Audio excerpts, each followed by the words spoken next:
Позвольте вам представить наших сегодняшних гостей. Вице-президент Республики Абхазия Гавня Виталий Викторович, руководитель администрации президента Республики Абхазия Таня.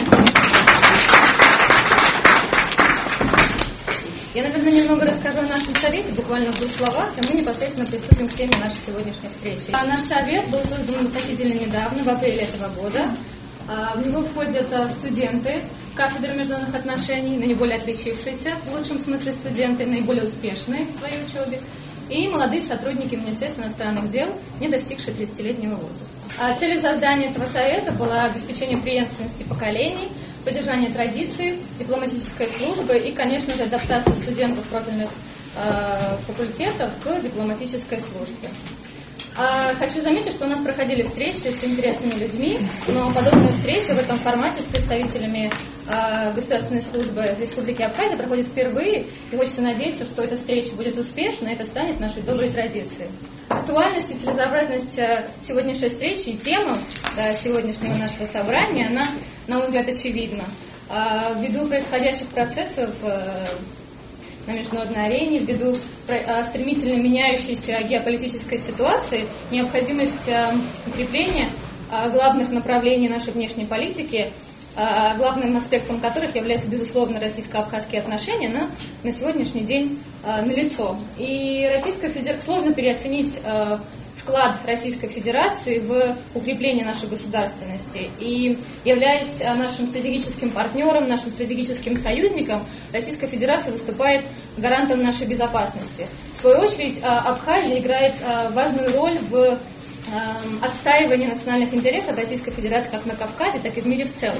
И сегодня, ввиду происходящих всех событий, необходимость интеграции наших усилий, возникает острая необходимость интеграции наших усилий в разных областях и в первую очередь в сфере безопасности, с тем, чтобы мы могли идти в ногу со временем, в ногу с происходящими в мире процессами и адекватно и соответственно реагировать на все серьезные вызовы и угрозы стабильности и безопасности на Кавказе. Мы бы сегодня хотели обсудить российско-абхазские отношения, перспективы их развития и тот договор, о котором сегодня очень много говорят в средствах массовой информации. Недавно это обсуждалось на круглом столе, который был проведен Министерством иностранных дел.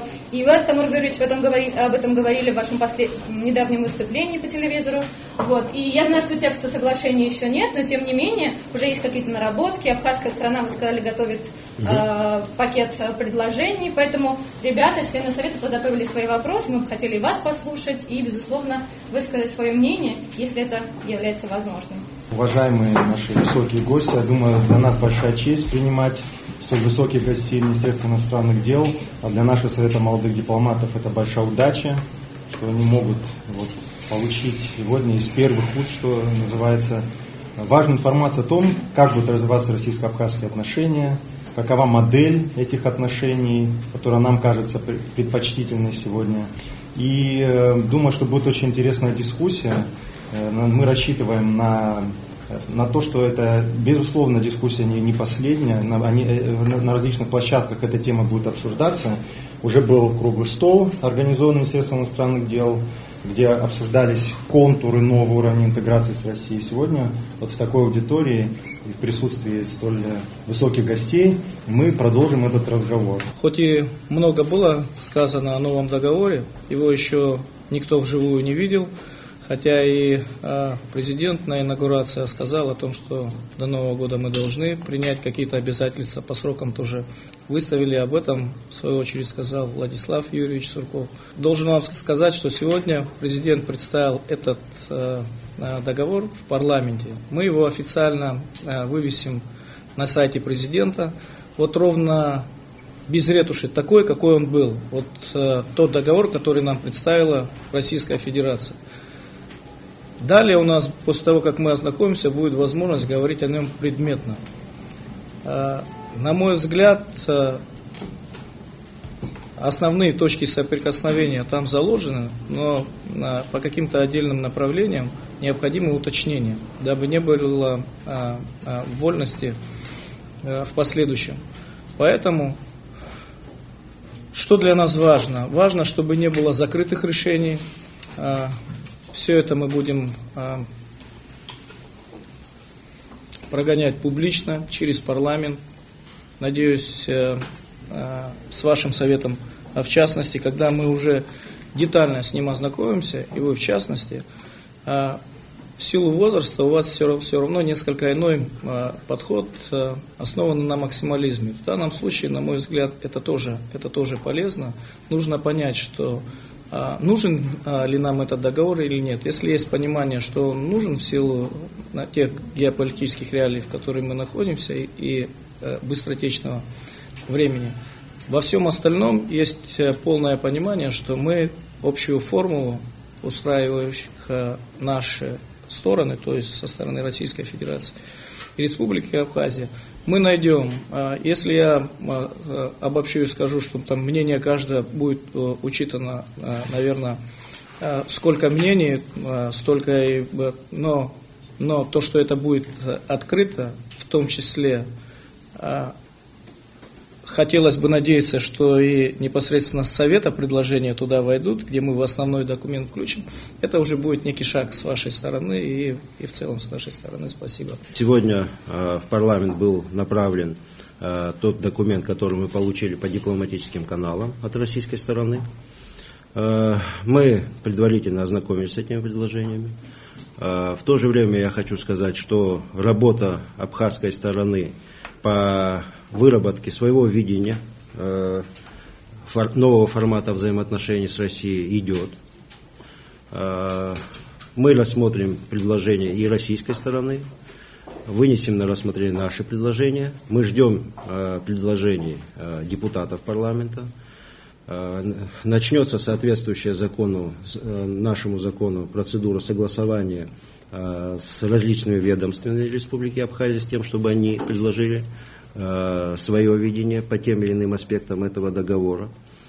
Сегодня договор, проект будет вывешен на официальном сайте президента Республики Абхазия, вы тоже с ним сможете ознакомиться.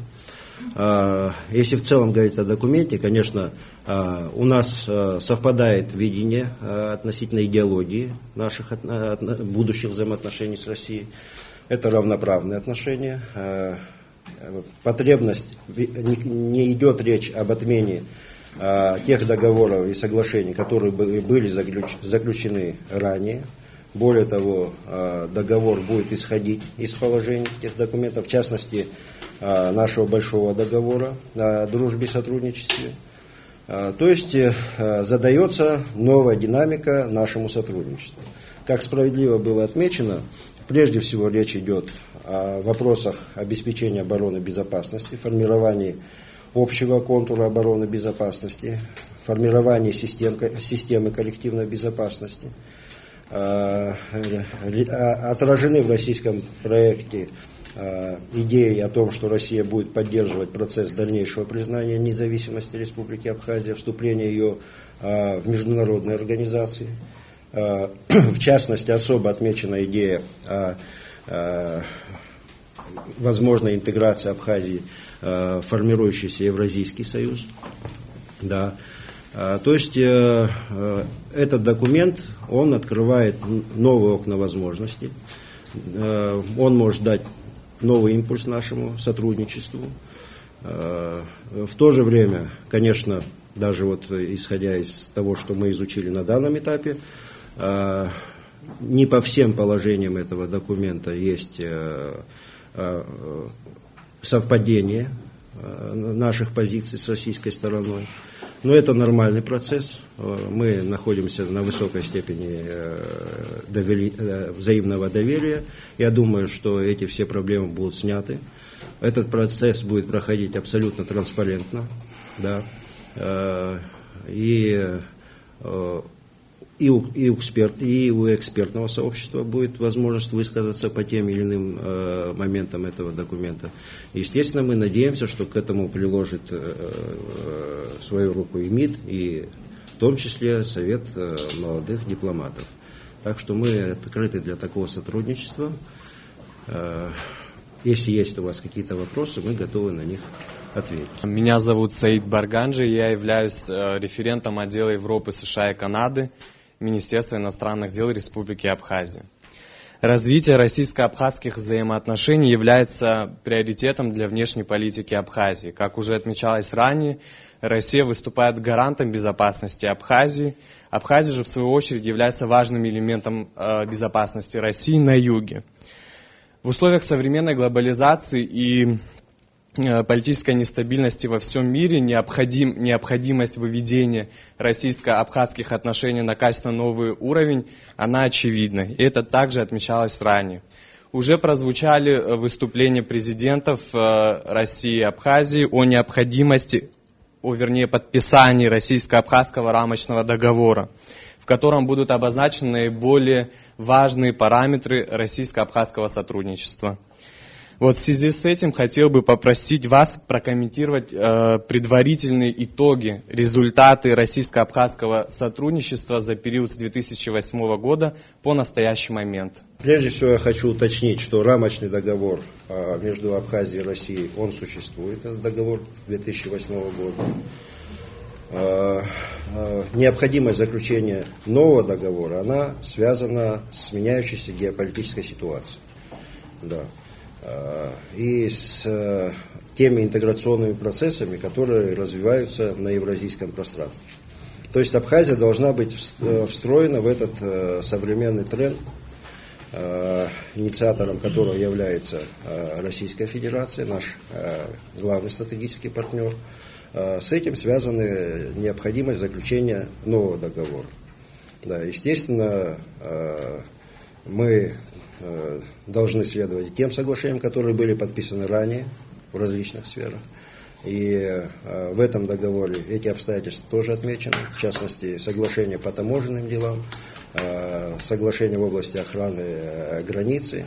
То есть все эти документы будут действовать. Главное, чтобы они на практике работали эффективно. В частности, остро стоит проблема обеспечения надежной защиты границы, в том числе, допустим, обеспечения ее инженерно-технического оснащения, обеспечения легального перемещения граждан, чтобы это не происходило таким образом, как это пока имеет место сейчас. То есть все переходы должны контролироваться органами государственной власти Абхазии, пограничниками российской и абхазской стороны.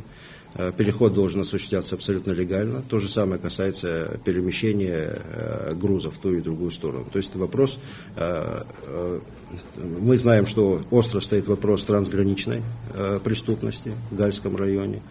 Эту тему мы тоже обязательно должны накрыть. То есть этот документ, он обращен к будущему, тем интеграционным процессам, которые будут развиваться на евразийском пространстве. Вот и вчера мы наблюдали саммит глав государств СНГ, там очень важные реперные точки были поставлены. И он дает возможность Абхазии встроиться в качестве равноправного участника вот эту систему, с одной стороны, коллективной безопасности, с другой стороны, экономического сотрудничества. Меня зовут Мушба Дмитрий, я заместитель председателя Совета молодых дипломатов и с недавних пор референт отдела Латинской Америки, Азии, Африки АТР. У меня такой вопрос вот в плане евразийской интеграции Абхазии и вот этого пути. На этом путь нелегкий, и на этом пути возникают объективные проблемы, такие проблемы, которые связаны прежде всего с непризнанием Республики Абхазия другими членами, в том числе Таможенного союза, Белоруссии, Казахстана и так далее. Тут возникают определенные сложности. Возможно, вот в этом плане интересен опыт Евросоюза и Косово, ведь там был подписан такой договор, так называемый, о стабилизации и об ассоциации, который учитывает то, что Косово не признано некоторыми теми государствами, входящими в ЕС, но в то же время выдается какая-то определенная дорожная карта или какая-то поэтапная интеграция Косово, которая способна ускорить и придать новый импульс ее интеграции, ускорить эту интеграцию Косово в Европейский Союз. Предусмотрены ли какие-то шаги в этом плане на пути Абхазии вот в эту евразийскую интеграцию, и возможно ли наращивание взаимоотношений с другими членами Таможенного союза, не только с Российской Федерацией, но и с той же Белоруссией, Казахстаном и так далее. И как это будет отражено в будущем договоре. Спасибо. Я полагаю, что такие детали в этом договоре отразить невозможно. Там есть позиция относительно интеграции Абхазии, поддержки интеграции Абхазии в евразийское пространство. Есть эта позиция. Но вместе с тем мы понимаем, что дальнейшее признание Абхазии это процесс, который мы должны продвигать. Россия нам обещает всяческую поддержку в этом вопросе, но все-таки инициативу в этом вопросе, главную инициативу, должна проявлять абхазская сторона. В рамках формирующегося евразийского пространства, так же как и в других областях международной политики, существуют разные форматы, разные площадки, которыми мы должны умело пользоваться. На данном этапе, конечно, трудно предсказывать, в какие сроки может произойти признание Абхазии участниками Таможенного союза. Об этом нам и наши российские партнеры не могут ничего сказать. Но нам важно этот процесс запустить. Найти формы взаимоотношений с этими государствами, которые позволят нам выйти уже и на политическое решение этого вопроса. То есть поле для креатива очень широкое. Внешняя политика, это, как и любая работа, это творческий процесс. И он требует творческого подхода, естественно. Здесь важна инициатива, еще раз хочу подчеркнуть, умение пользоваться теми документами, которые заключены между Российской Федерацией, Абхазией и другими государствами, в частности Латинской Америки.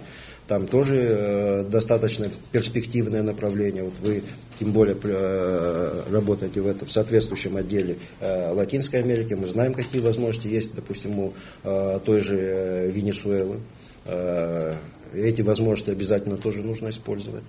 То есть везде, где Абхазия закрепила свои позиции на основе двусторонних договоров, эти позиции они не должны носить такой декларативный характер, ритуальный декларативный характер, как это зачастую порой имеет место.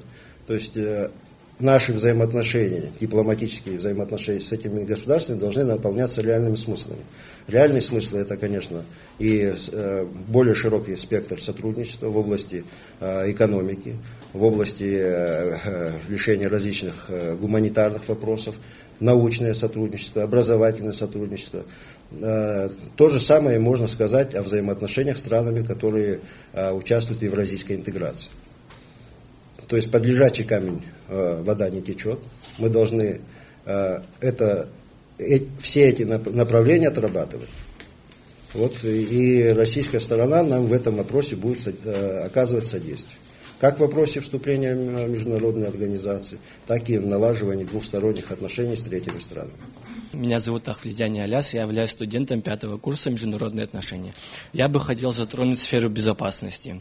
Как мы все знаем, события на Украине, трагические события на юго-востоке Украины, также изменения геополитических реалий на Южном Кавказе, в частности в Грузии. Это связано в первую очередь с подписанием Грузии ассоциации с Европейским Союзом, а также на недавнем саммите НАТО в Уэльсе генеральный секретарь Андрес Фог Расмуссен заявил о том, что достигнуты новые соглашения по вступлению Грузии в этот альянс.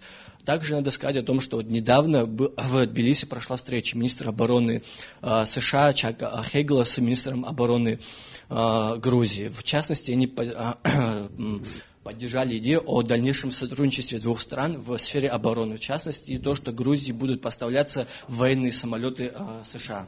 И мой вопрос звучит следующим образом. Как в связи с этими всеми событиями будет осуществляться стратегия обеспечения безопасности Республики Абхазия?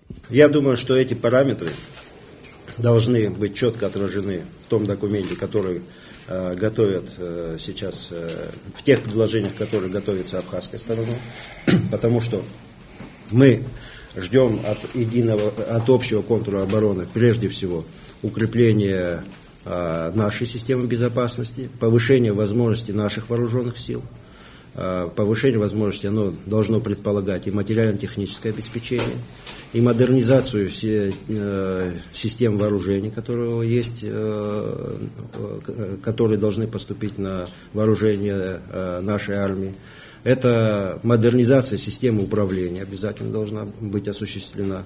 То есть в результате реализации этого договора мы должны получить более качественно более высокий уровень подготовки нашей армии, других сил безопасности, их более высокое социальное обеспечение. Таким образом, чтобы Абхазия, чтобы наши силы безопасности соответствовали уровню современных угроз. Вот над этим мы должны работать. И этот договор, абхазская сторона, вот хочу вам сказать, она будет настаивать на том, чтобы в этот договор были включены такие параметры, которые подразумевают укрепление и совершенствование возможностей наших сил безопасности. Большей частью говорим о сотрудничестве в области военной тематики, но мы к этому и привязываем со своей стороны экономическую составляющую, поскольку, на мой взгляд, наша безопасность, мы не можем считаться суверенным государством, где 4/5 нашего бюджета состоит за счет Российской Федерации, хоть и дружественного нам государства. Поэтому мы решаем множество задач привязки к этому военному договору. Как было правильно отвечено по границе с Грузией, по НГУ, сегодня идет большое перемещение товаров и грузов, которое не дает возможность сегодня конкурировать, особенно на ниве сельскохозяйственной продукции, поскольку весь этот тоннаж, это порядка 50 тонн в сутки неучтенного груза, который сегодня прибывает с Абхазии, как с Грузии, так и с Азербайджаном. Так вот, нет возможности выстроить свое сельское хозяйство, когда мы обременяем всякими фискалами и налогами, когда такой тоннаж идет неучтенный. Мало того, нет возможности поднять промышленность, исходя из небольшой емкости абхазского рынка. К этому привязывается и ослабление таможни со стороны Российской Федерации в перспективе и снятие ее. При этом в Абхазию сразу потянутся производители Китая, Кореи, кого угодно, Турции, поскольку наша налогооблагаемая база и ставка на порядок более щадящая, чем со стороны Российской Федерации. В то же время емкость российского рынка перед нами открыта. То есть наша задача выстроить реальный сектор экономики, где мы сейчас прорабатываем на 3, 5 и 7 лет программу в понимании, когда мы выйдем в ноль и когда мы сможем быть самодостаточными в полной мере. Вот с нашей стороны экономическая составляющая для нас является очень важным фактором в учете вот того самого договора, о котором мы говорим, о новом взаимоотношении, формате между Россией и Абхазией. Это, что называется, главная подача с нашей стороны, где в нюансах, конечно, мы тоже ничего не упустим. Ни один из органов Абхазии функционировать не перестанет. Очень много говорят о том, что на уровне слухов, что наша Минобороны трансформируется, войдет в состав коллективных сил России. Это все не соответствует действительности. И когда у нас есть возможность в открытую обсуждать этот договор, то все эти вопросы снимаются. Нам было важно подать договор, предложенный со стороны Российской Федерации, ровно в той части, в которой они его видят. Но, повторюсь, что ко всем предложениям люди открыты. Есть понимание, что речь не идет о хотя бы частичной потере нашего суверенитета. Если взять ту же Южную Осетию, которая, в отличие от нас, просилась в состав Российской Федерации для воссоединения с народом Северного Кавказа, Северной Осетии. Тоже не было принято. По той причине, что то клише, которое пытается навязать Запад в отношении Российской Федерации, что это некий новый монстр, называемый Советским Союзом, как раз хочет разрушить. Именно на примере Абхазии показать о том, что те страны, которые находятся в общецивилизационном пространстве с Россией, которые по вектору ориентированы на Россию, могут быть полностью успешны, уютны как государство, самодостаточны при полном суверенитете в рамках тем объемов, которые мы можем на себя взять. Разрешите продолжить тему обороны и безопасности. В связи с тем, что наш сосед Грузия находится под влиянием Североатлантического блока, а суверенная Абхазия, я бы хотел подчеркнуть, что это наш осознанный выбор, под влиянием Российской Федерации, то возникает вопрос, каковы защитные механизмы будут заключены в так называемый новый договор? Будет ли по нему Российская Федерация финансировать вооруженные силы Республики Абхазии, обеспечивать новейшими технологиями, вооружениями, или будет создана некая такая надструктура, в которой Абхазия будет делегировать свои полномочия, а Россия свои? Либо это будут некие совместные какие-то вооруженные силы. И если да, то возникает следующий вопрос. Какова роль Абхазии в этом проекте и какие конкретные предложения Российской Федерации по этой теме вам известны? Спасибо большое. Речь идет о двух механизмах. Во-первых, все, что касается вооружения, конечно же, речь в данном случае будет идти только о новейшем и последнем вооружении. Мы это тоже к договору привязываем. Потом будет существовать некая общая настройка, в которой войдут и генералитет со стороны Республики Абхазия. На мой взгляд, нюансы заключены в том, каково будет управление в случае обострения военной ситуации. Вот там, где нам всем стоит приложить руку. То есть сослагательно, вот если такое произойдет, понятно, что мы сами все равно войну в новых реалиях там, с блоком НАТО, с социальными отношениями с Евросоюзом мы не вытягиваем, поэтому должны адекватны быть происходящим событиям. Что касается системы обороны, конечно, никто вооруженные силы Абхазии, я еще раз хочу подчеркнуть, не отменяет и не поглощает. Речь идет о формировании системы коллективной безопасности. Аналоги существуют, это тоже НАТО, ОДКБ, не так, для вас давно, а для нас не так давно, существовал Варшавский договор, да. Там тоже существовали определенные взаимоотношения. То есть, естественно, суверенные права у всех участников этих блоков, они сохраняются. Суверенное командование сохраняется. Но формируются системы коллективного командования на случай возникновения военных действий. Что это предполагает? Это предполагает, что армии двух союзных государств, они должны соответствовать определенным стандартам, что должны существовать сходные системы управления, чтобы в случае военных действий эти системы друг с другом хорошо стыковались. Должно быть обеспечено боевое слаживание этих армий. Соответственно, должна быть развернута система подготовки, обучения, модернизации. Там очень много разных аспектов. Совпадение, допустим, систем управления, вооружений, чтобы они соответствовали. Мы знаем, что все государства, которые участвуют в той или иной системе коллективной безопасности, они проходят этап стандартизации своих вооруженных сил. Это не значит полная идентичность, но они должны, командование этих армий, они должны друг друга, грубо говоря, понимать. То есть вот этот этап абхазская армия тоже пройдет.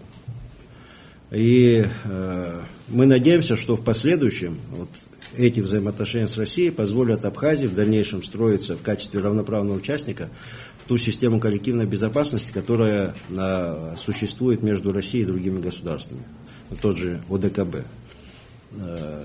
То есть это будет касаться и повышения материально-технического обеспечения, еще раз подчеркну, повышение качества управления войсками, формирование единых каких-то подходов к подготовке войск, осуществление маневров и, естественно,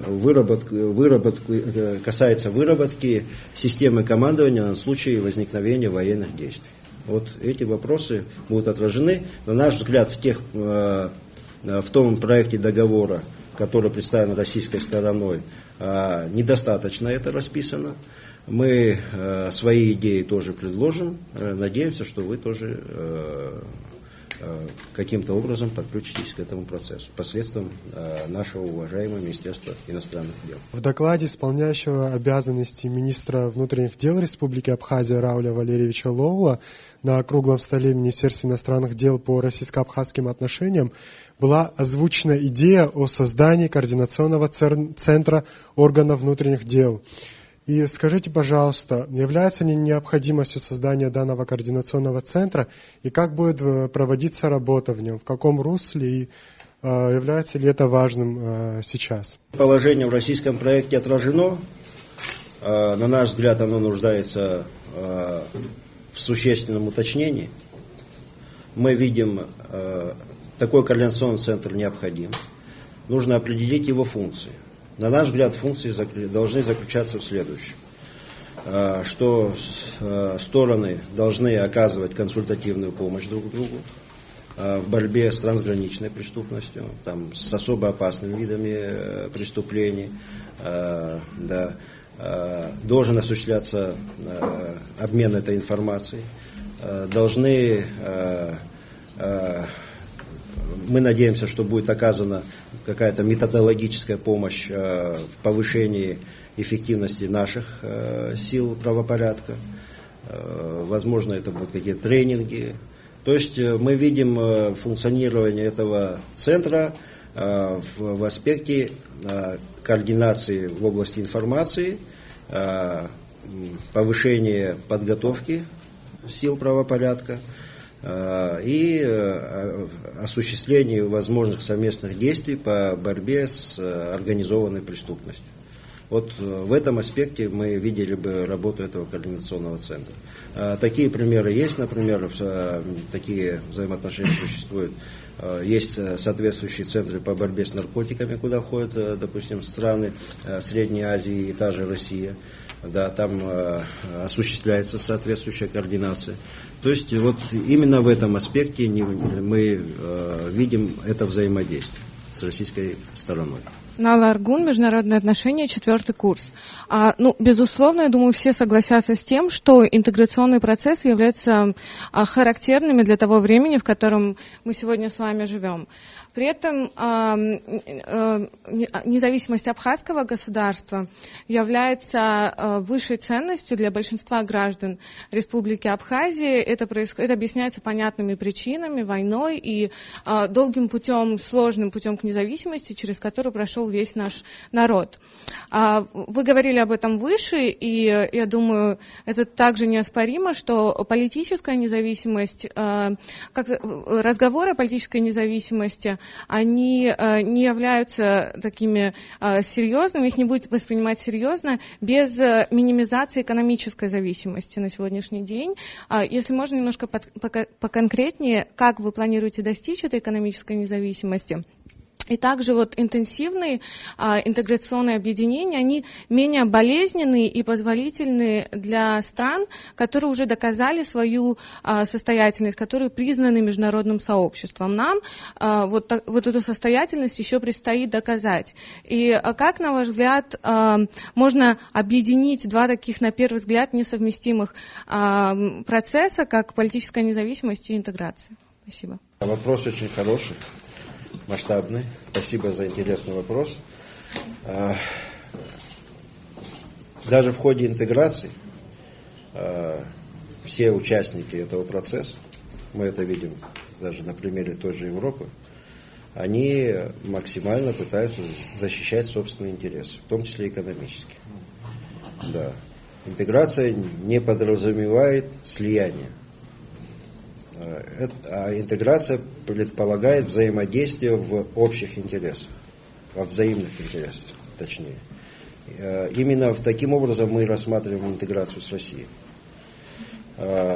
Что касается экономической части этого процесса, естественно, мы находимся в неравном положении с Россией, не только по масштабам наших экономик, но и по степени организации наших экономик. Да. Естественно, мы в ходе этого процесса будем сохранять за собой право, настаивать на сохранении права, это наша будет позиция, для обеспечения преференций для нашей экономики, нашего бизнеса, нашей торговли. В этом есть необходимость в нынешних наших условиях. Наши партнеры в России понимают наши трудности. Да. Сейчас мы пытаемся осуществить переформатирование той финансово-экономической помощи, которую Россия оказывалась, потому что переориентировать ее с социалки на формирование реального сектора экономики.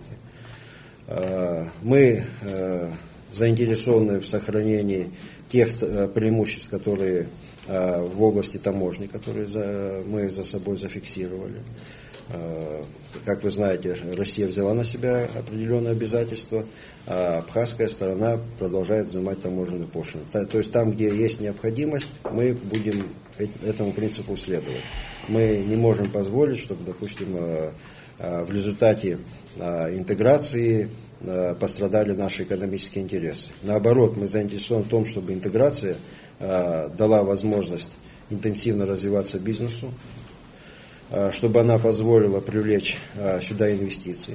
Нам самим предстоит проделать очень большую внутреннюю работу в этом направлении, начиная от правоохранительной и судебной системы, я имею в виду реформирование законодательства в этой сфере, кончая правоприменительной практики.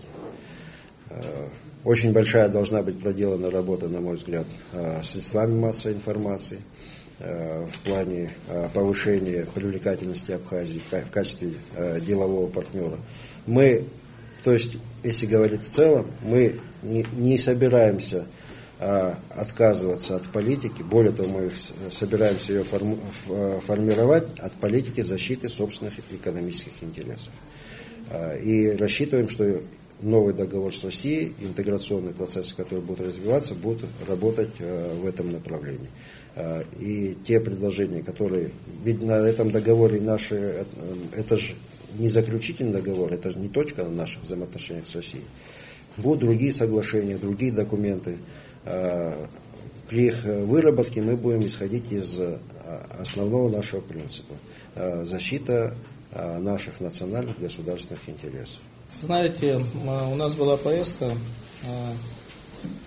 в Москву, в частности, в администрацию президента Российской Федерации, где мы со специалистами в относительно непринужденной беседе пришли к тому, что Абхазия на душу населения может быть государством намного богаче, намного уютнее, чем такая большая страна, как Российская Федерация. Вот нет понимания, сколько в России нужно вложить в жилой фонд Сибири, Дальнего Востока. Вы там отъедете за МКАД, и нет понимания тех же детских садов, школ, домов, интернатов. Абхазия всего это 242 тысячи человек, и прибрежная полоса в пару сотен. Так вот, мы находимся... можем зарабатывать, исходя из своего геополитического состояния, на наших гидроресурсах, исходя из транспортной инфраструктуры. В частности, прорабатывается такой проект, как Русгидро, который в случае прохождения этого проекта, он оценивается там порядка 5 миллиардов, это помимо того комплексного плана в рамках уже инвестиционной политики. Восстановление всех перепадных подстанций, которые есть на наших реках, где мы при короткой линии подачи фактически можем решить вопросы энергетики всего побережья, а те 40%, которые нам дает Ингургэс, можем просто продавать, что это порядка 3 миллиардов рублей в год на фоне того, что наш собственный бюджет всего составляет 1 800 000 000. Он чуть более 3 уже с налогообложением того же комплексного плана, который идет со стороны Российской Федерации, о котором все время заявляют. Если речь идет о том, что мы по границе с Грузией выстраиваем полновесную границу, мало того, со стороны Российской Федерации будут значительные таможенные послабления, то наше сельское хозяйство не может не быть нерентабельным. Это тоже порядка нескольких миллиардов в год. Сейчас я вам не буду в цифры даваться, но для этого необходимо выстроить целый агропромышленный комплекс, потому что наш товар, обычно сельскохозяйственный, поставляется раз в году в сезон, когда он стоит условные 2 копейки. Когда он продается не в сезон, это уже совершенно другая сумма. А если еще что-то из него и произведено, то сумма геометрически возрастает. Это должны быть овощехранилища, склады, где государство должно обладать оборотными средствами, чтобы все это закупать и поставлять на сетевые рынки России в течение всех 12 месяцев. То, о чем мы говорили с вами, что емкость промышленного рынка тоже возрастает, то есть сюда потянутся экономические резиденты. Мы говорим о том, что наша банковская система, мягко говоря, слаба, которая ни один банк сегодня не функционирует за счет того, что он создает новые коммерческие предприятия. Есть понимание, что 4 российских банка будут на первом этапе, пока мы выстроим свою банковскую систему, будет выделена энная сумма на развитие малого и среднего бизнеса именно из числа молодежи. И задача за 3 года поднять налогооблагаемую базу на совершенно иной уровень. У нас вообще большая дифференциация между бедными и богатыми, где среднего класса как такового нету, где самые амбициозные и сильные с точки зрения прогресса люди государства, это от 30, от 27 до 40 лет. Самые, если хотите, невостребованные, голодные, холодные, неработающие. И те лимиты, которые нам выдает Российская Федерация, помогая нам, оно фактически является легальным оттоков наших ребят, где назад никто из них не возвращается. То есть из того бюджета, который мы заявили о том, что он там от 1 800 000 000 до 3, у нас по сведениям Центробанка 22 миллиарда это только обналичка, которая проходит официально. Это то, что выдает Центробанк. То есть на 70% экономика страны находится в тени. Если говорить своими словами, и то, что сказано со стороны представителей Российской Федерации, если вы в состоянии поломать коррупционную составляющую, то все у вас получится, все у вас есть на месте. Мы со своей стороны поможем и поможем значительно. Но это главный бич, который есть сегодня. Система – это люди. Это люди, которые на местах. Их не Бог весь знает, как много, но для Абхазии с учетом нашего людского ресурса достаточно много, но это там порядка, по первому кругу, порядка 7-8 десятков человек. Конечно, есть среди них люди, которые должны быть востребованы и полезны при ротации кадров, смене власти, как это происходит сейчас. Но когда эти все люди завязаны в общей системе коррупционной, где нет возможности, даже если вы проведете ротацию на 50%, вы совершенно ничего этим не измените. Вот есть понимание того, что на всех практически должностях должны быть новые люди вовне той коррупционной системы, которая объективно в Абхазии сегодня существует. И только при выстраивании новой системы, там, условно через год, мы можем возвращать в управление людей из старой системы уже на новое лекало, где они, исходя из того, что они профессионалы, у них наработанный опыт, горизонтальные связи, помимо того, что и в полезном контексте, конечно, должны быть востребованы. Поэтому мы чуть перешли в другую тему, но она все равно в контексте идет того, что мы говорим об объединении. Объединение, вы знаете, что, ну вот как в простонародье, что были там хаджинбисты были багапшисты. Багапш Сергей Васильевич, сейчас ему небесное, его нет. Хаджинбисты тоже как таковые не существуют после того, как пришли во власть, поскольку это в своей основе оппозиционное движение. Сейчас выстраиваются новые некие контуры. Они не могут состоять из одиозных личностей, которые завязаны в рамках этой общей системы коррупции, которую мы обязаны поломать. Поэтому мы предлагаем со своей стороны обозначить в оппозиционной нынешней среде или в рамках других предвыборных команду из новых ребят с понятной, правильной репутацией профессионалов вне этой коррупционной схемы, которые мы готовы включить в общее государственное управление на местах. И в этом есть с нашей стороны подача в объединение, где ту страницу, которая нас разъединяла, нас небольшой ресурс, и наш народ, мы должны со своей стороны закрыть. Я позволил себе это проговорить, потому что это очень интересует многих на сегодняшний день, на фоне того, что мы задержали с выставлением Кабинета министров, ну и затем и глав администрации. То есть именно исходя из вновь высшего сказано, именно с учетом этого будут выставлены фигуры, в том числе с подачи на конкурсной основе, как мы говорили, это были не предвыборные лозунги, и с учетом мнения коллективов на местах. Все это для нас несколько новое, это занимает время для того, чтобы понять, как это работает, не наломать дров, поэтому мы позволили себе небольшую паузу, где в течение этой недели, скорее всего, пойдут уже первые знаковые назначения. Спасибо. В первую очередь я хочу вам сказать спасибо за те вопросы, которые уже были заданы, за такое глубокое освещение этих вопросов. Вы уже затронули тему инвестиций. Я бы хотела подробнее спросить у вас о агентстве инвестиционном, которое уже есть в Абхазии. Какая будет его основная функциональная деятельность? И об инвестициях, которые планируется вкладывать в Абхазию. Как будет прорабатываться именно процесс взаимодействия инвестиций и бизнеса в Абхазии? То есть вот что будет представлять из себя вот этот процесс? Спасибо. На этот вопрос ответить трудно, потому что, как вы сами сказали, процесс формирования этого агентства идет. Соответственно, идет процесс определения его функций и круга полномочий. Его основная задача, это заложено в самом названии, но мы знаем, что, допустим, в том же Сингапуре такое агентство выполняет гораздо более широкий круг полномочий. То есть оно обеспечивает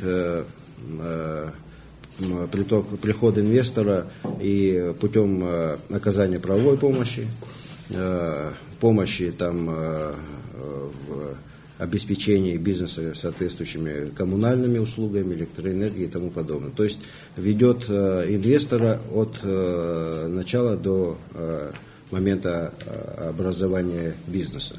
То есть возможно, что и такая идеология будет заложена в деятельность нового агентства.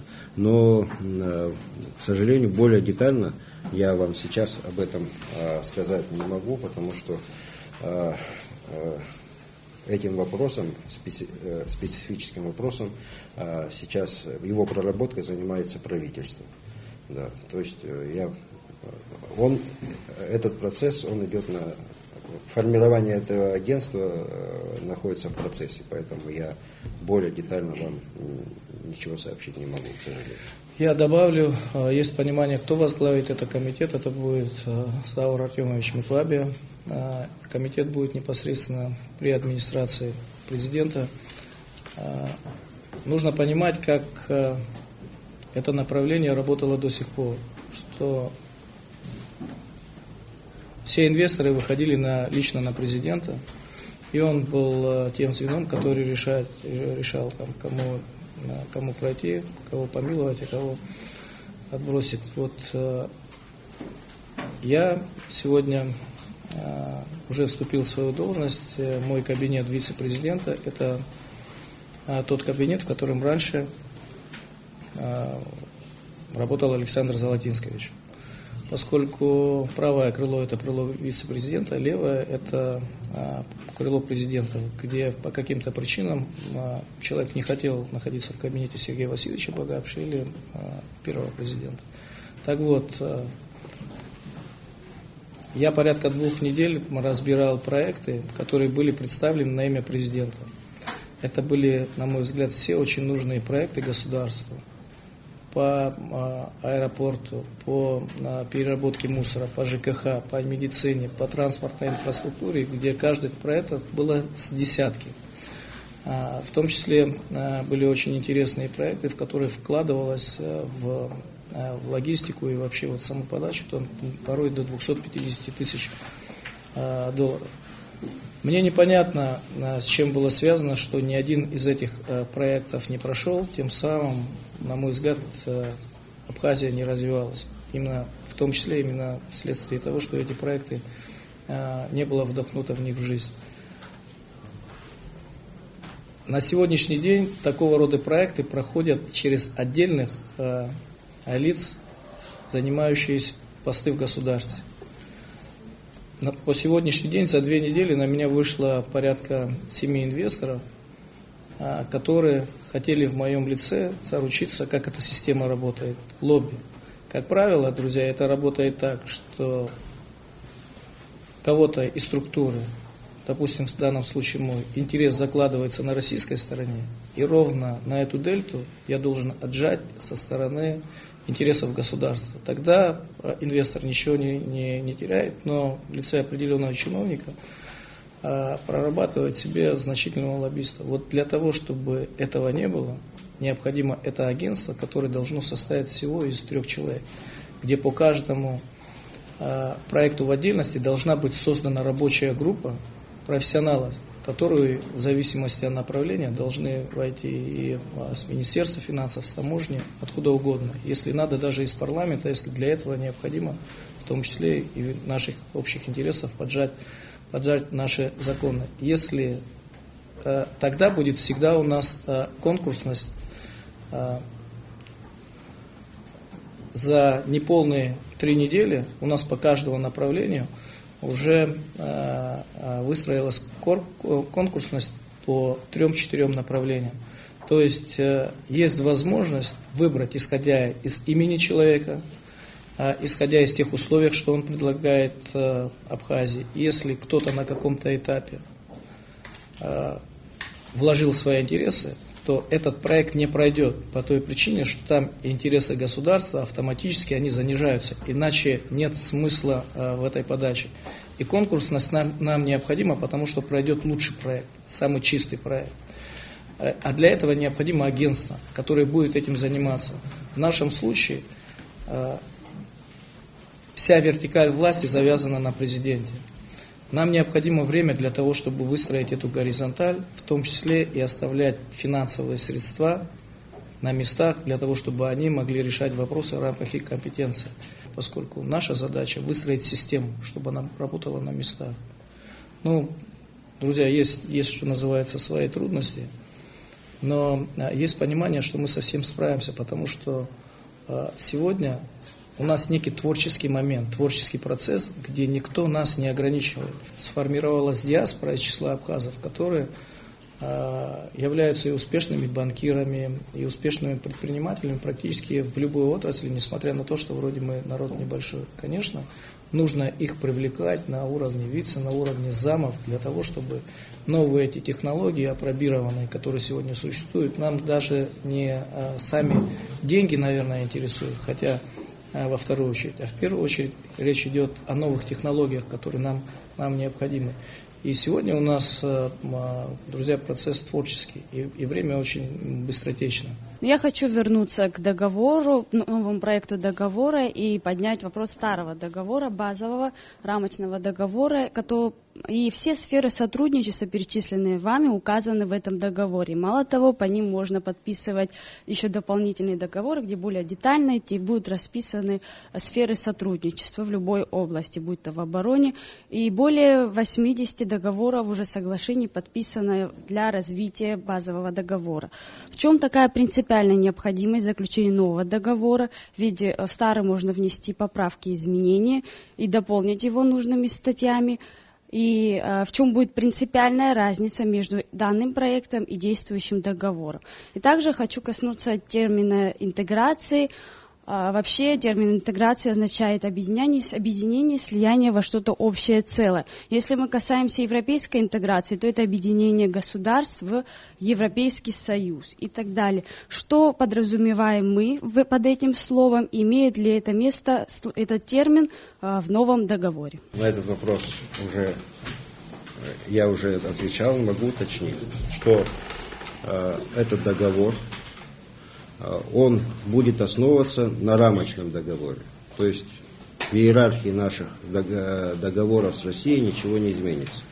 Иерархически высшим договором остается договор о дружбе и сотрудничестве 2008 года. Этот договор нужно рассматривать в свете развития отношений с Россией. Вы справедливо отметили, что нами заключено свыше 80 соглашений. Этот процесс продолжается. Что касается степени интеграции, то они бывают разные. Мы должны определить ту степень интеграции, которая соответствует нашим интересам. Для этого существует и нужно использовать и существующую договорно-правовую базу, и формировать новую договорно-правовую базу с Россией. Добрый день. Гваджава Тамила, 4-й курс, исторический факультет, кафедра истории и теории международных отношений.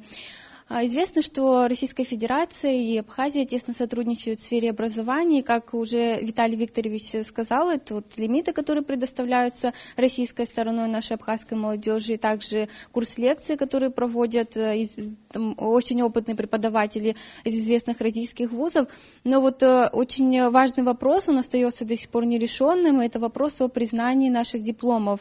И известно, что ректор Абхазского государственного университета обращался уже к министру образования, однако данный вопрос не был рассмотрен по той причине, что до 2008 года не было подписано межгосударственного соглашения. В 2008 году договор был подписан, и в 2012 году отправляется очередной запрос, чтобы соответствующее министерство и наше правительство подписало договор о признании наших дипломов. Но вот прошло уже 6 лет, и этот вопрос остается нерешенным. Хотела бы спросить, почему он до сих пор без ответа, и как скоро мы, конечно, решим этот вопрос.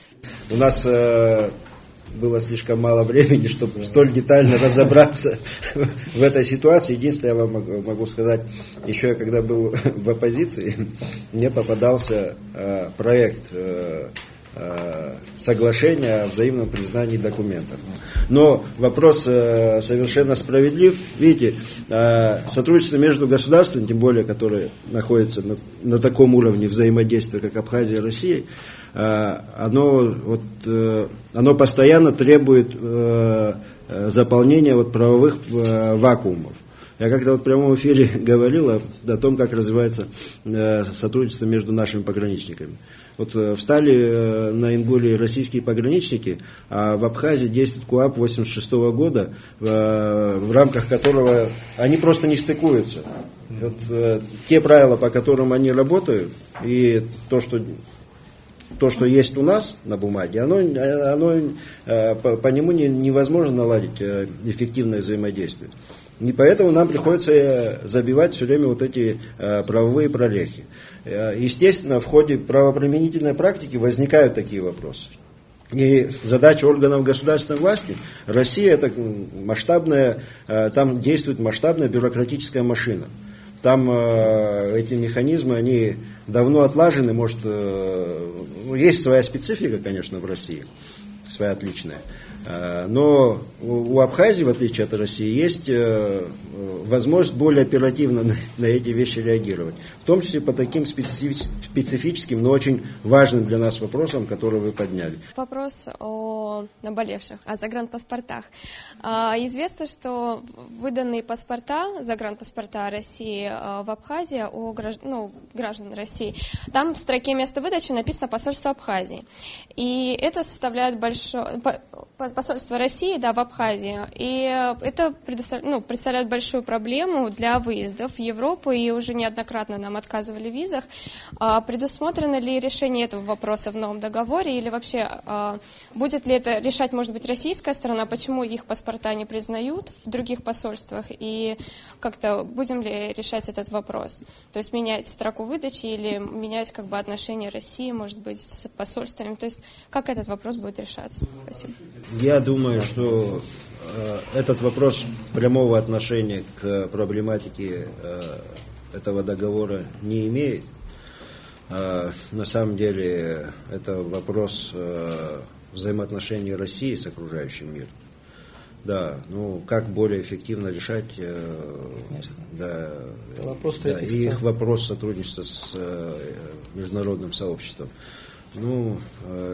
Каким-то образом эти вопросы, насколько я знаю, поднимаются в рамки женевских дискуссий. Да. Но пока решения этого вопроса, к сожалению, нету. Это я думаю, что потребует определенного времени. Что касается вопросов гражданства, я полагаю, что мы должны сохранить национальное законодательство, которое создает определенные барьеры, потому что мы все-таки у нас достаточно хрупкое, уязвимое общество, мы это должны учитывать. И при формировании взаимоотношений с третьими государствами мы все-таки должны исходить из того, что наше общество нуждается в такой защите, достаточно жестком законодательстве о гражданстве. Возможно, естественно, я полагаю, что необходимо разделить вопросы недвижимости и гражданства, потому что, к сожалению, у нас сложилась такая нелегальная схема, когда люди приобретают гражданство Абхазии, чтобы зафиксировать за собой какое-то имущество. Эти вопросы нужно обязательно разделить, потому что гражданство не должно быть втянуто в сферу рыночных отношений. Это вопрос нашей национальной безопасности, и при формировании наших взаимоотношений, в том числе с Россией, мы будем исходить из этого. Здравствуйте, Отр Боливард, студент 4 курса истории и теории международных отношений. Мы затронули сейчас тему гражданства и выдачи паспортов за гран. У меня такой вопрос. В Абхазии существует одна проблема, это выдача гражданам Республики Абхазии гражданства Российской Федерации. Я имею в виду тех граждан, которым уже исполнилось 18 лет. Но, как мы все знаем, после того, как гражданин Республики Абхазии достигает этого возраста, он уже не сможет получить российское гражданство. Будет ли внесен какой-нибудь пункт или какое-нибудь условие, которое будет разрешать в новом договоре, которое будет разрешать получение российского гражданства тем гражданам, которые не получили в связи с возрастным ограничением? И если да, то будут ли какой-нибудь обратный процесс выдачи гражданства Республики Абхазии гражданам Российской Федерации? Спасибо. Вы знаете, я полагаю, что такие узкие специфические вопросы трудно отразить в такого рода документах, как этот. Но какие-то общие параметры возможно заложить. Так что мы давайте внимательно подойдем к подготовке предложения абхазской стороны. Что возможно отразить в рамках этого договора, мы отразим. Что потребует развития в других, иерархически более низких российско-абхазских документах, может, там отразим. Давайте внимательно изучим этот документ. Давайте сформируем собственный подход к этому документу, с которым мы выйдем на переговоры с российской стороной. Виталий Викторович, вы уже ранее отмечали то, что поступают на имя президента, поступали различного рода проекты. Вот в частности, меня интересует железнодорожный проект. Заинтересована ли Абхазия в открытии абхазского участка железной дороги и будут ли собираться транзитные сборы в случае его открытия? Нужно понимать, что мы находимся в важном геополитическом перекрестке на стыке интересов, где, исходя из наших транспортных возможностей, мы можем зарабатывать.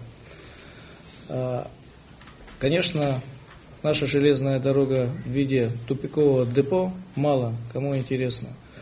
Но нужно понимать о том, что Абхазия должна быть участницей проекта. Если вы вспомните, я сейчас не припомню, в каком году первый проект был предложен, где на уровне подписантов из числа министров мы были заявлены как некая ООО, там какая-то компания. Но фактически речь шла о грузинско-абхазском участке железной дороги, что для нас неприемлемо. Если наш статус будет учтен, то, конечно, с нашей стороны никаких препятствий не будет. Мы только за открытие, но только в том случае, если наш статус будет учтен. У нас была возможность данное видение озвучить представителям Российской Федерации, поскольку это именно та страна, которая нас признала и должна быть последовательна во всех остальных иных начинаний, где наш статус незыблем. Если одна из сторон Российской Федерации, которая нас признала, значит, они сказали, что и они берут нашу подачу на вооружение и отталкиваются уже от нее. То есть считаются в этом плане, в этом аспекте в полной мере. И, исходя из вышесказанного, мне не кажется возможным открытие железной дороги на данном этапе, поскольку помимо Абхазии, России и Армении еще существует такая страна, как Грузия, которая на сегодняшний день не готова даже вот к какому-то относительному статусу в отношении нашей республики. Значит, проект не может быть действенным. Такое небольшое уточнение. Все-таки вот речь идет, скорее всего, в вопросе о задействовании транспортно-логистического потенциала Абхазии в будущем. То есть речь не только о дороге железной, аэропорт, да, дорога, связывающая Абхазию с Северным Кавказом. По аэропорту есть две составляющие. Первое, можно открыть на уровне Российской Федерации, где никакое разрешение ИКАО нам не нужно, по той причине, что в Российской Федерации есть компании, которые в рамках внутренних авиарейсов они занимают свою нишу, используют только лишь свою технику, и поэтому никак не могут лечь под какой-либо эмбарго. На данном этапе мы уже прорабатываем этот вопрос. Это первое решение проблемы, которое возможно и возможно в скором времени. Это все, что касается именно Российской Федерации. Если говорить о международных рейсах, то здесь необходимо разрешение ИКАО, где есть свои сложности, где вроде есть понимание, но ничего гарантировать мы на сегодняшний день не можем. Но, конечно, это важно. Если говорить о дороге на Северный Кавказ, то вы знаете, что к этому проекту относятся по-разному. Если вы спросите мое субъективное мнение, то я вообще считаю, что это мечтой нашего народа, что тот адыгский мир, а в частности наша абазинская диаспора, с которой мы фактически являемся одним народом, который за истечением времени был разделен, живет по разную на сторону хребта, находится еще в более худшем состоянии, чем мы, где абазин не более 40 тысяч, где уже в селах не говорят на абазинском. Конечно, это дало бы возможность и импульс абазинскому народу. Это дало бы возможность Абхазию, как мы говорим, по железной дороге, не в качестве тупика быть, а в качестве зоны, где мы можем зациклить и Донбай, и Большой Сочи, и привязать к этому и порт в Ачимчирской стороне, сделать из этого региона некую экономическую зону. То есть это уже совершенно другой глобальный проект. Возможности таких две через тот заповедник, который имеет место быть, и под Кварчалской дороге. Я сторонник того, чтобы это было под Кварчалской дороге. Во-первых, инфраструктура уже выстроена, потом город сегодня, который был спутником угольной промышленности, сегодня остался неудел. Конечно, если мы сможем реализовать этот проект, а он стоит все-таки немалых денег, то, конечно, мы дали бы импульс для развития и будущему этому городу. Это со всех сторон для нас важно. У меня вопрос по границам. Ну, вот, Басар Айнал, студент 3-го курса международных отношений Абхазского государственного университета. И в ряде предыдущих вопросов вы упоминали о изменениях в российско-абхазской границе и в абхазо-грузинской границе. И могли бы вы точнее сказать, какими эти изменения будут и в чем их преимущество дальнейшее? Спасибо. Что касается абхазо-грузинской границы, речь идет о усилении ее охраны. Мы будем ставить вопрос о строительстве соответствующих инженерных сооружений, которые необходимы для этого, чтобы не было нелегального пересечения границы людьми, товарами, грузами. То есть задача усилить степень контроля там. Что касается российско-абхазской границы, речь идет прежде всего о пунктах пересечения по реке Псол, речь идет о снижении степени контроля с обеих сторон. Да, речь идет, еще раз подчеркну, прежде всего о тех пунктах пропуска, которыми чаще всего пользуются наши граждане. Это по реке Псол. Я полагаю, что и абхазская, и российские стороны заинтересованы, чтобы контроль в области хребта, Большого Кавказского хребта, он сохранялся достаточно надежным с обеих сторон, с абхазской и с российской. Речь идет о снижении степени контроля, облегчении пересечения границы людьми и различными грузами. Вот о чем речь идет. Естественно, это ослабление, это не произойдет как-то одномоментно, сразу после подписания документа. Это достаточно сложный процесс, который потребует несерьезных финансовых вложений, и, соответственно, потребует времени. Поэтому речь идет о поэтапности этого процесса. Берзень Абзак, 3-й курс международные отношения. У меня следующий вопрос. Сегодня было очень много сказано об интеграции, и действительно очевидно, что Абхазия нуждается в интеграции, и говорилось о том, что есть много форм интеграции. Вы упоминали, что интеграция – это не слияние, несмотря на трактовку. У меня следующий вопрос. Он касается последствий этой интеграции. Вот не станет ли интеграция причиной ухудшения некоторых проблем? В частности, меня интересует проблема потери национальной самобытности абхазского народа. Что вы можете об этом сказать? Спасибо. Это проблема того, как мы развиваемся. И какие есть у нашего государства инструменты для поддержания этой самобытности. Пока мы, к сожалению, ограничиваемся какими-то шагами декларативного свойства, в том числе в области законодательства. Кстати, наше законодательство в этой области, оно реальными программами никакими и финансированием не подкреплено. Да. Речь идет прежде всего о эффективности нашей внутренней политики в этой области, образовательной политики в этой области. Да, посмотреть те шаги, которые мы предпринимаем, они нам дают просто временное самоудовлетворение или они приносят и имеют какой-то пролонгированный эффект в области той же защиты абхазского языка, развития абхазского языка. Да. Мне кажется, что мы очень мало уделяем внимания изучению международного опыта в сфере сохранения языка.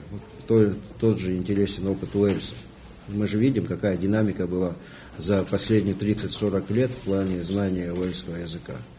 Каким образом это было достигнуто? Я не слышал, чтобы какая-нибудь представительная делегация из Абхазии, состоящая из ученых, представителей сферы образования, съездила, изучила бы этот опыт. Да. Это не столько проблема интеграции. Конечно, я еще раз повторю, что интеграция это же не какой-то лозунг.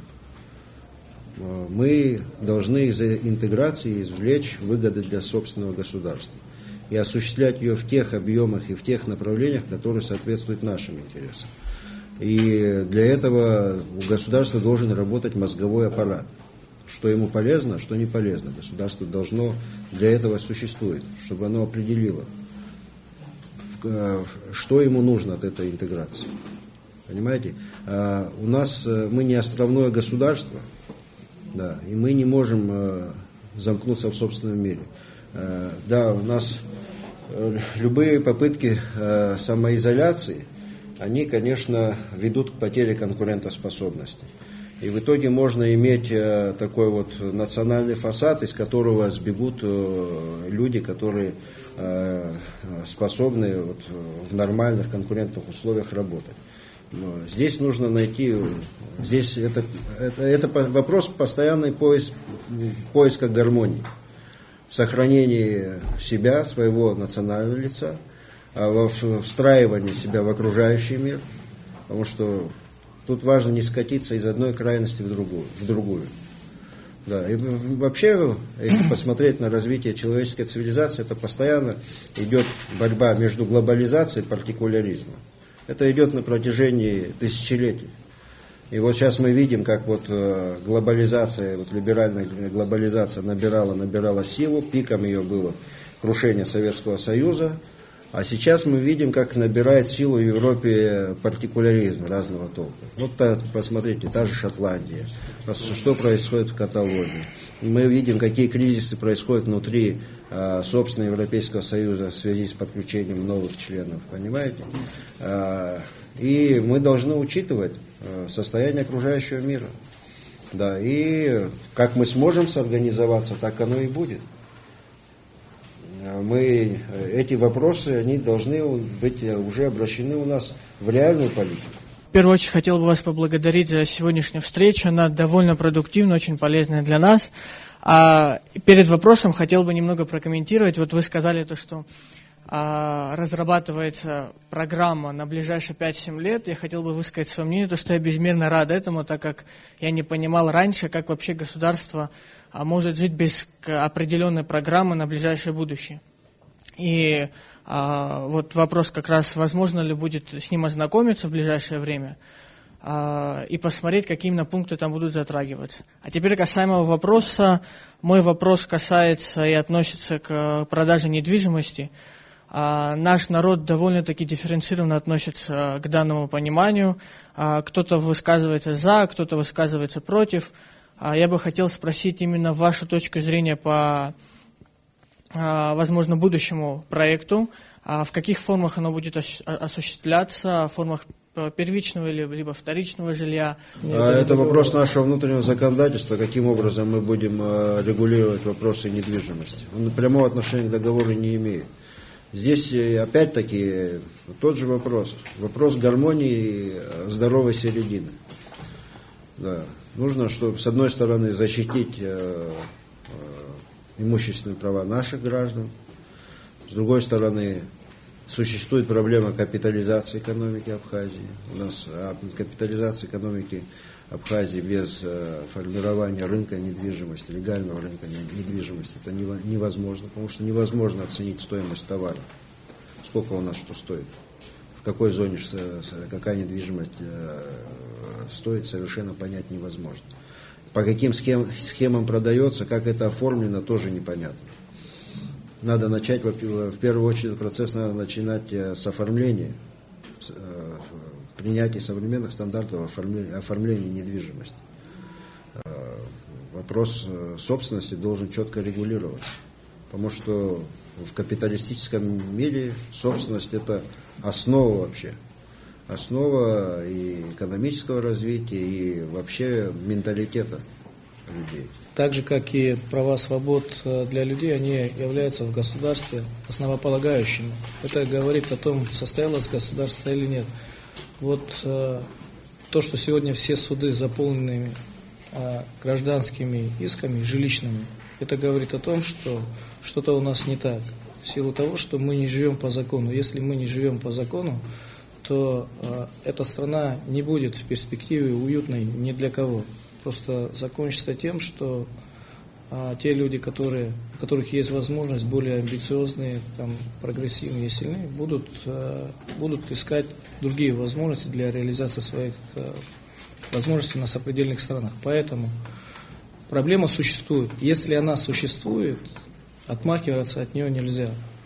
Просто мы, друзья, договорились о том, что все, что мы делаем открыто. Нужно, конечно, узаконить. Привязывать гражданство к недвижимости, конечно, нельзя. Там множество есть форм, где мы можем упорядочить и при этом все свои интересы государственные уберечь, внести. Теперь, что касается той экономической программы, о которой говорили, это несколько сложный механизм, на который у нас потребуется время. Но мы уже в этом направлении работаем. Конечно же, мы его обозначим и покажем на обсуждение. К нему привязывается и все остальное. Даже те студенческие лимиты, которые сегодня у нас выписываются вслепую, просто исходя из того, что та или иная специальность просто даже не востребована, а модна, что ли, да. Что нам нужно, какие специальности нам нужно через 7 лет, через 15, мы же не знаем. Мы все, что делаем, мы делаем хаотично, делаем без какого-либо плана. И, конечно, мы должны, в свою очередь, от этого уйти. Исходя из того двухполярного мира, который сложился, и он уже очевиден, и прошел по нашей границе, у нас Россия на длительную перспективу общая судьба. Вот именно судьба. Поэтому сегодня есть понимание того, что Россия готова помочь и серьезно вложиться в Абхазию, в том, чтобы мы были уютным, я говорю, самодостаточным, богатым государством. В этом есть сегодняшнее понимание той политики, где еще буквально несколько лет назад еще были другие политологи с совсем другим совковым подходом. Возможно, в то время и были другие внешнеконъюнктурные условия, потому что мы знаем, что на примерах, что Российская Федерация многим помогала странам, ее окружающим, и не только, в момент беды, в момент тяжелого положения. Но как только эта страна выравнивалась, всегда поворачивалась к Российской Федерации спиной. Исходя из этой практики, были определенные опасения и у российских политологов. Вот исходя из той новой конъюнктуры, которая прошла по нашей границе, где двухполярный мир сформировался, у нас общая судьба с Россией на длительные времена, и это дает возможность и понимание, что российская сторона со своей стороны сделает все, чтобы показать новый подход к тем странам, которые по периферии находятся на ее границах. Причем это новая стратегия России, которая для нас чрезвычайно полезна, и мы этим должны воспользоваться. И тот новый договор, о котором мы говорим, он лежит в контексте. То есть, если изначально мы видим, будучи недоверительными, угрозы, то это, наверное, здоровое опасение, оно и должно быть, поскольку мы небольшая страна и понимаем, что права на ошибку у нас нет.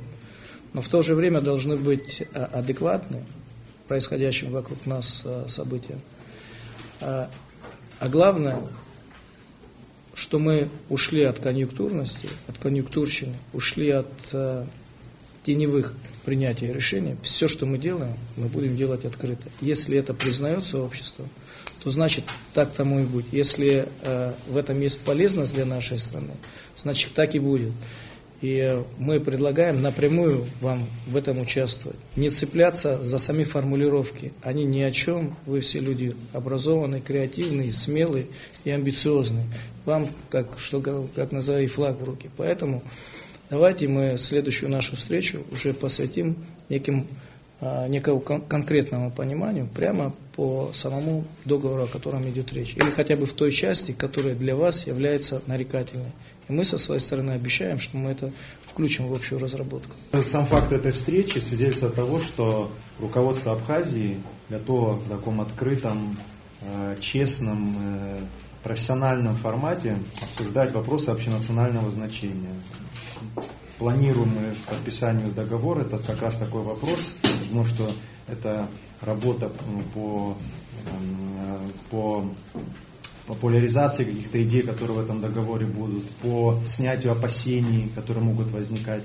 Она будет продолжена, и она обязательно придет к тому, что наше общество прекрасно будет понимать суть тех решений и тех предложений, которые сегодня предлагаются нашим руководством. Спасибо вам огромное за сегодняшнюю встречу. Было очень интересно. Спасибо за ваше время, спасибо за интересную беседу. Очень хочется надеяться, что следующая наша встреча действительно будет посвящена непосредственно тексту этого договора. Надеюсь, что у ребят будут свои предложения, и они будут услышаны. Спасибо. Спасибо вам.